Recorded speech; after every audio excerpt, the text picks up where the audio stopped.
जय हिंद दोस्तों, सैनिक समाचारों में आपका हार्दिक स्वागत है। सबसे पहले हेडलाइन। हाँ जी दोस्तों, स्पर्श पर फॉर्म 16 अपलोड हो गए हैं।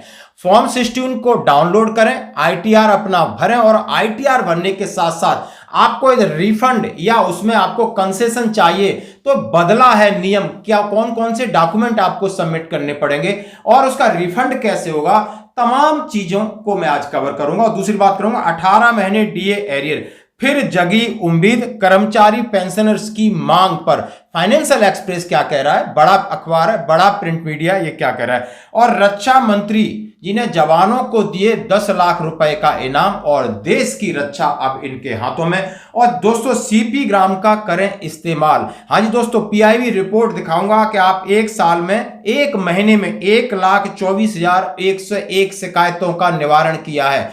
1,24,101 मई के महीने में शिकायतें, पीआईबी रिपोर्ट दिखाऊंगा ताकि आप इसका फायदा उठा सकें। तो दोस्तों खबरें करते हैं विस्तार से। सबसे पहले आज जैसे आप स्पर्श को लॉगिन करिए, आप स्पर्श पोर्टल पे जाके लॉगिन करें, ऐप पे लॉगिन न करें। जैसे आप करेंगे तो आपका जीवन प्रमाण पत्र का स्टेटस के बाद उसके ऊपर एक मैसेज स्क्रॉल हो रहा है कि फॉर्म 16 इस पे अपलोड कर दिए गए, अपना डाउनलोड करें। और जैसा कि आप स्पर्श में आप लॉगिन करिए अपना यूजर आईडी और पासवर्ड के जरिए और फॉर्म 16 को माय डॉक्यूमेंट से आप डाउनलोड कर सकते हो। डाउनलोड करने के बाद आपको आईटीआर भरना जरूरी है, जरूरी है, जरूरी है, चाहे आपका रिफंड है या नहीं, क्योंकि ये फॉर्म 16 और ये आईटीआर की डिटेल है, ये लगभग जितने भी सरकारी कर्मचारी हैं, पेंशनर हैं, बिजनेसमैन, इनके लिए बहुत जरूरी है। नहीं आपके लिए फिर एकदम समस्या आएगी, आपके खाते से ये पैसे काटेंगे दोस्तों। इसलिए मैं आपसे कह रहा हूं, क्योंकि वित्त मंत्रालय का एक नया नियम जो इस बार लागू हुआ है कि फॉर्म 16 के साथ साथ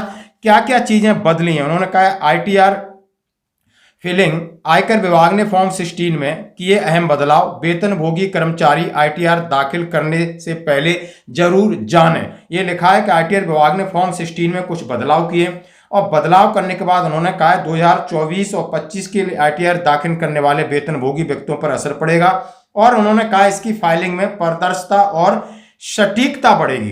बेहतर टैक्स प्लानिंग के लिए आपको आईटीआर दाखिल करना बहुत जरूरी है और उसका यदि आपको टीडीएस रिफंड भी करना है तो उसके लिए भी उन्होंने नियमों में बदलाव किए हैं। प्रमाण अब अनिवार्य है, यानी यदि कहीं आप कंसेशन दिखाते हो, छूट दिखाते हो कि हमारा हाउस रेंट कट रहा है या हमारी ईएमआई कट रही है, यानी जो आपकी इनकम है, इनकम में से आप कितना गवर्नमेंट को ईएमआई पेड कर रहे हो, ऐसे नहीं चलेगा। अब आपको प्रमाण पत्र देना होगा। उन्होंने कहा पिछले साल तक आपको फॉर्म 16 मिलता था, उसका मूल ढांचा अब वही है, लेकिन उन्होंने कहा है कि यदि करदाताओं की कटौती के लिए दस्तावेज रखने होंगे, जैसे धारा 80C के तहत आपका पीपीएफ फंड का है, एलआईसी का है और कहीं निवेश है, उसका संबंधित प्रमाण पत्र, एचआरए के लिए कटौती है, यदि कोई लोन है, ये सारे प्रमाण पत्र 80C में आपको सबमिट करने होंगे। अगर आप होम लोन के ब्याज पर छूट का लाभ ले रहे हैं तो उसका भी सर्टिफिकेट आपको रखना होगा। टैक्स एक्सपर्ट ने चेतावनी दी है, इसका अगर कोई सबूत नहीं है तो विभाग द्वारा कटौती रद्द की जा सकती है और जुर्माना भी लगाया जाएगा।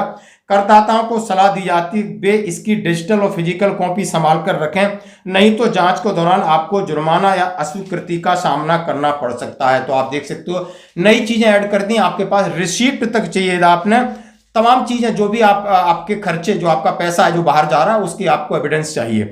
टीडीएस रिफंड में देरी हो सकती है या इसे वापस लिया जा सकता है। उन्होंने कहा है यदि आपने पिछले 4 साल का भी ऑडिट होगा, यदि आपने गलत रिफंड लिया है तो आपसे सरकार ब्याज सहित आपसे पैसे काटेगी, रिफंड लेगी। विभाग किसी भी गलत या अवैध रिफंड के दावे को खारिज कर देगा जिससे देरी हो सकती है। आयकर विभाग के पास पिछले 4 वर्षों में दिए गए रिफंड को वापस लेने का अधिकार हो गया है अगर विसंगतियां पाई जाती हैं। इसलिए अपना आयकर रिटर्न दाखिल करने से पहले सभी सूचनाओं को दोबारा जांच करना महत्वपूर्ण है। यदि आपने पहले आईटीआर दाखिल कर दिया है, बता गया कि आप रिफंड की स्थिति कैसे जांच करें। आप आईटीआर की स्थिति यानी www.incometax.gov पे जाकर के पैन पासवर्ड से लॉगिन करें, अपना खाता, धन संबंधी मांग स्थिति पर जाएं, रिफंड विवरण देखें। यानी आपको ये 4 स्टेप हैं जो कि www.incometax.gov.in के माध्यम से आईटीआर की स्थिति जा सकते हो कि हमारे यानी जितना हमने पीछे फाइलिंग किया उसमें कोई गड़बड़ी तो नहीं है। अभी फॉर्म 16 अभी भी महत्वपूर्ण है और इसकी अंतिम तिथि 15 सितंबर 2025 तक बढ़ा दी गई है, जिससे करदाताओं को सभी आवश्यक दस्तावेज एकत्र करने और सही तरीके से ITR दाखिल करने के लिए अधिक समय मिल जाएगा। जैसे इसकी डेट बढ़ाई तभी संभावना लग गई थी कि इस बार कुछ ITR में कड़ाई है, और ये बहुत बड़ी कड़ाई है। उन्होंने सारे एविडेंस, सारे प्रूफ, कोई भी गलत रिफंड होगा तो उसका बोल रहे हैं ब्याज सहित 4 साल पिछले का भी रिफंड आपसे वापस लेंगे, आपकी पे और पेंशन से कटेगा। जैसे कि नियम हमने आपके सामने रखे, तो अपना फॉर्म 16 डाउनलोड करें और ईमानदारी से ITR फाइलिंग करें और जो भी आपका रिफंड बनता है उसको लें दोस्तों। तो ये बड़ी खबर है और काम की खबर है। बढ़ते हैं एक और अगली खबर की तरफ। DA एरियर, महंगाई भत्ते का 18 महीने का एरियर देगी सरकार, क्वेश्चन मार्क, केंद्रीय कर्मचारियों और पेंशनर को फिर जगी उम्मीद। हाँ जी दोस्तों, फाइनेंशियल एक्सप्रेस है, इसने बिल्कुल जो कि मीटिंग हुई है, मीटिंग का हवाला देती हुई उन्होंने कहा है कि मीटिंग में ये फिर पॉइंट रखा गया, लेकिन केंद्रीय कर्मचारी और पेंशनर्स अपनी मांग को लेकर विड्रॉ नहीं कर सकते, झुक नहीं सकते, लगातार सरकार के ऊपर दबाव बनाते रहेंगे। और फिर उन्होंने इसी बात को दबाव बनाया, उनसे कहा है कि नहीं, बैठक में उठा पुराना दर्द। दिल्ली के केजी मार्ग में CSOI में एक बैठक हुई। केंद्र सरकार के कर्मचारियों पेंशन ने 18 महीने के DA DR एरियर की मांग उठाई, जिसे कोविड के समय में रोक दिया गया था। बैठक में सचिव की अध्यक्षता में कई अहम मुद्दों पर चर्चा हुई, जिसमें कर्मचारियों की तरफ से शिवपाल मिश्रा, M रघवैया जैसे वरिष्ठ नेता शामिल थे। उन्होंने कहा कोविड-19 महामारी के दौरान रोके गए DA DR के 18 महीने का भुगतान पर फिर चर्चा हुई है। हाल ही में नेशनल काउंसिलिंग की स्टैंडिंग कमेटी की 63वीं बैठक में जोरदार तरीके से मुद्दा उठाया। कर्मचारी पक्ष ने दोहराई पुरानी मांग, जैसा कि मैं आपके सामने रख रहा हूं।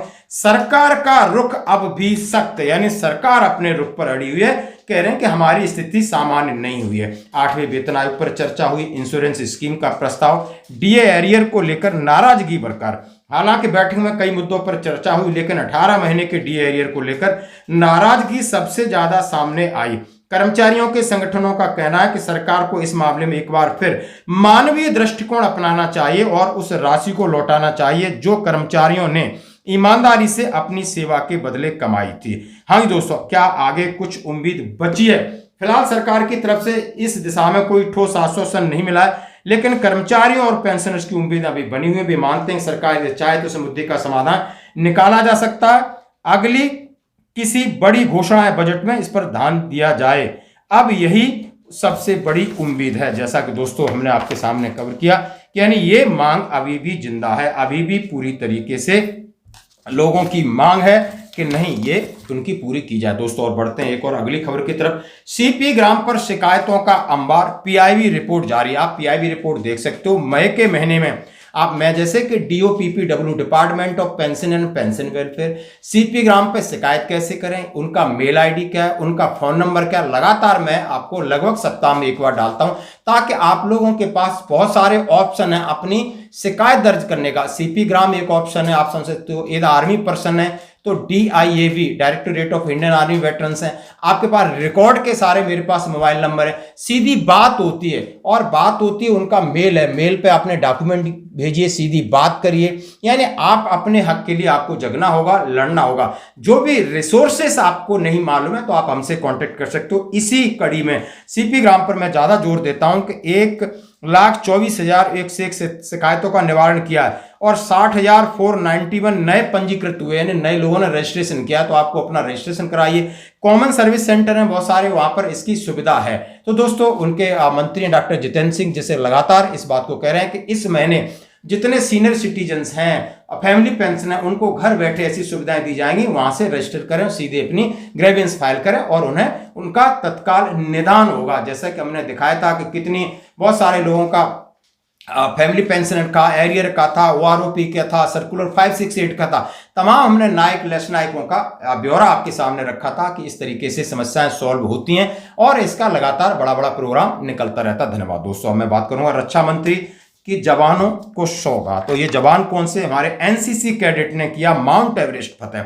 रक्षा मंत्री राजनाथ सिंह ने 10 लाख रुपए का चेक दिया। हम सलूट करते हैं इन बच्चों के जज्बा को। उसमें 5 बेटी थी और 5 बच्चे थे और उनकी औसत आयु 19 वर्ष, लगभग 16 साल के युवा कैडेट थे। पर्वतारोही दल में 5 युवक और 5 युवतियां शामिल थी। महत्वपूर्ण यह बात थी कि सबकी औसत आयु 17-18 साल थी। इतनी कम उम्र में कैडेट्स ने माउंटेन एवरेस्ट की सफलता पूर्वक चढ़ाई की। इस अभियान में सबसे युवा कैडेट मात्र उनकी उम्र 16 वर्ष की थी। अद्वितीय उपलब्धि के लिए राजनाथ सिंह ने टीम को 10 लाख रुपए का प्रोत्साहन राशि चेक प्रदान किया। जैसे कि आप देख सकते हो इस वीडियो को, कितना मोटिवेशन और कितना अच्छा लगता है दोस्तों। तो ये थी आज की खबरें, बने रही हमारे साथ, धन्यवाद।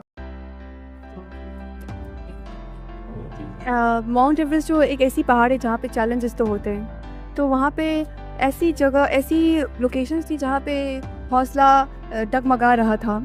ऐसे हो रहे थे कि डिमोटिवेट हो रहे थे, पर हमारी ट्रेनिंग जो हमें दी गई थी, जो 8 महीने की ट्रेनिंग दी गई थी, वो बहुत ही हमारी ट्रेनिंग जो ऐसी की गई थी कि हमें जो भी चैलेंजेस आए माउंट एवरेस्ट में, उसको डट के सामना कर पाए। हमारे चैलेंजेस तो रास्ते में आते गए, जैसे माउंट एवरेस्ट से खुम्बू आइसफॉल से सबमिट तक का पूरा एक रास्ता, पूरा कैंप 1, कैंप 2, कैंप 3, कैंप 4 जो भी रास्ते में बीच में आते, खुम्बू आइसफॉल जो कि बहुत ही टफ एरिया है, टफ टेरेन है वहाँ का, वो हमेशा चेंज होते रहता है। इट्स क्रेवासेस खुलते रहते हैं हमेशा, पूरा आइस वॉल गिर सकता है, वो बहुत ही टफ टेरेन था। मैं मानता हूँ कि आपकी ये जर्नी आपके साहस के साथ साथ जो आपके अंदर के डिसिप्लिन यानी अनुशासन, त्याग और संयम की भी यह जर्नी थी, उसका भी टेस्ट हो गया है